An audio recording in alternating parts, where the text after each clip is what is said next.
While not achieving the same level of recognition as the Oregon or Santa Fe trails, the Old Spanish Trail stood as a contemporary to these more renowned routes.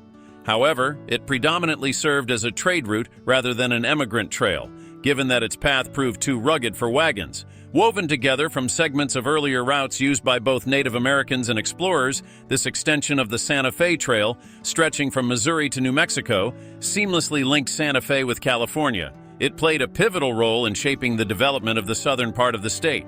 About 11-20 miles in length, the trail traversed regions with towering mountains, arid deserts, and deep canyons, spanning 6 states: New Mexico, Colorado, Arizona, Utah, Nevada, and California.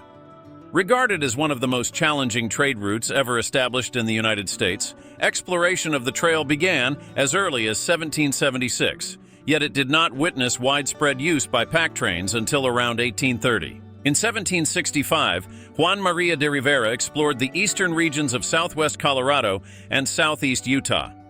In 1776, Franciscan missionaries Francisco Atanasio Dominguez and Silvestre Vélez de Escalante made an unsuccessful attempt to journey to the newly settled California, reaching only the Great Basin in Utah before returning to Santa Fe, New Mexico. Subsequent missionary trips took place, and by around 1827, trappers led by Jedediah Smith navigated the middle section of the trail through Nevada and California. The trail was officially marked in 1829 and 1830, when Santa Fe merchant Antonio Armijo amalgamated information from previous explorers and led a trading party of 60 men and 100 mules to California. Armijo skillfully avoided the harshest parts of the Mojave Desert, opting to travel south of Death Valley along intermittent streams and discovering new springs to sustain the party.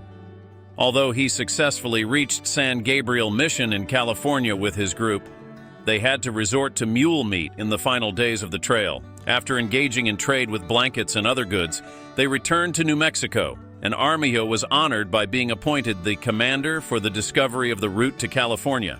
News rapidly spread about the prosperous trade expedition, prompting other traders to initiate regular trips. The trail also witnessed some limited emigration and criminal activities, such as raids on California ranchos for horses and involvement in the extensive Indian slave trade. It marked the inaugural major thoroughfare across the American Southwest, earning the title of the longest, crookedest, most arduous pack mule route in the history of America. Typically, caravans departed Santa Fe in the fall, taking advantage of cooler desert temperatures, and returned in the spring when fresh grass was available to sustain the large herds of animals heading eastward. A one-way journey could span from 1.5 to 3 months. As numerous traders embarked on the lengthy journey, several primary routes and alternatives evolved over the years. Among them was a route tracing the Colorado River to Needles, California, which gained popularity as the preferred route for many. Meanwhile, those seeking to trade with the Ute Indians followed a northern route extending as far as Salt Lake, known as the North Branch.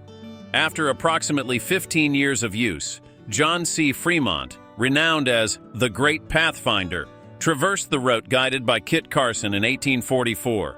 In his report for the U.S. Topographical Corps, he officially christened it the Old Spanish Trail. Trade between New Mexico and California persisted until the mid-1850s, when a shift to freight wagons and the establishment of wagon trails rendered the old pack trail route obsolete. The Old Spanish Trail officially persisted until 1848, at which point the territory it traversed became part of the United States. The Mexican-American War marked the trail's official demise. Subsequently, efforts were made to enhance and adapt the western portion of the trail for wagon use. In 1848, the first passage by a wheeled vehicle occurred when a group of soldiers from the Mormon Battalion journeyed from Los Angeles to the new Mormon capital in Salt Lake City.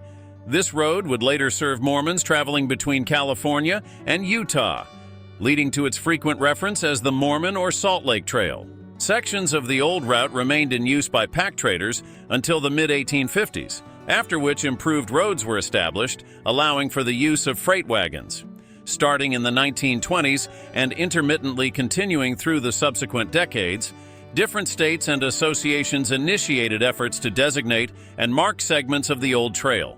In 2002, Congress enacted the Old Spanish Trail Recognition Act, now recognized as the Old Spanish National Historic Trail.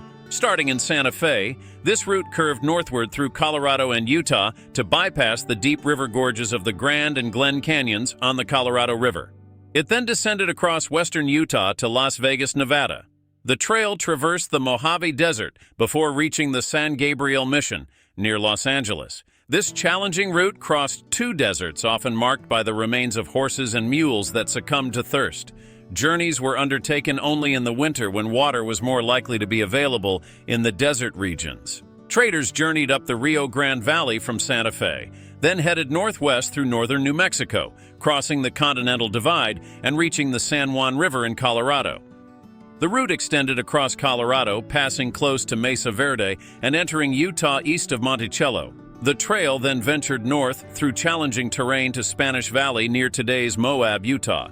These early traders marveled at the landscape near what are now Canyonlands and Arches National Parks before crossing the Colorado and Green Rivers into the southern part of the Great Basin and Mountain Meadows. From there, they traversed the northwestern corner of Arizona before reaching the Artesian Springs of Las Vegas, a crucial watering hole where they would rest before embarking on the arid Mojave Desert. After stopping at Mountain Springs, Nevada, they crossed into California, making stops at Resting Springs, Salt Springs, and Bitter Springs, each about a day's travel apart and sometimes dry. They then reached the intermittently dependable water source, the Mojave River. If parts of the Mojave River were dry, travelers could occasionally find water by digging in the old riverbed. Following the river to a point near Cajon Pass over the San Bernardino Mountains, they descended Cajon Pass to access the Coastal Plains. However, later traders continued to what was then a small plaza in the quiet town of Los Angeles, approximately 9 more miles along the trail. There were alternative routes available for this journey through central Colorado and northwest Arizona.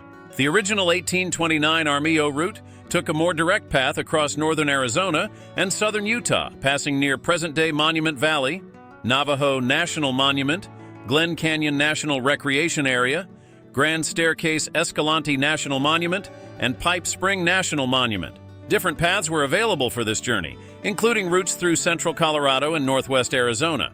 The north branch of the trail headed from Santa Fe northeastward to Taos, New Mexico, and entered Colorado near Great Sand Dunes National Park. Continuing, the trail crossed the Continental Divide and the Gunnison National Forest. While few remnants of the early Traders' Trail endure, the trail is honored with various historical markers in the states it traversed.